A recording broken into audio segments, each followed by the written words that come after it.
আসসালামু আলাইকুম। হ্যাঁ, ওয়ালাইকুম সালাম। আরে তুমি কখন আসলে? আর আমাকে তো ফোন করোনি। এই তো আসলাম, কিছুক্ষণ হলো।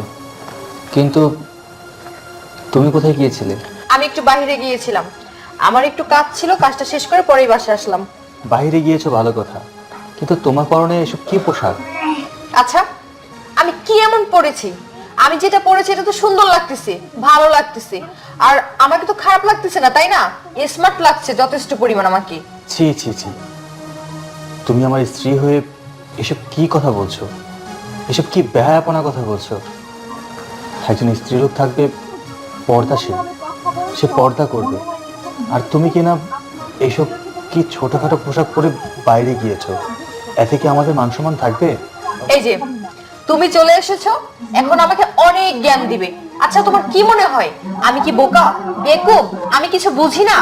শোনো, আমার বোঝার মতো যথেষ্ট পরিমাণ জ্ঞান বুদ্ধি আছে, তোমাকে কষ্ট করে আমাকে বুঝাতে হবে না।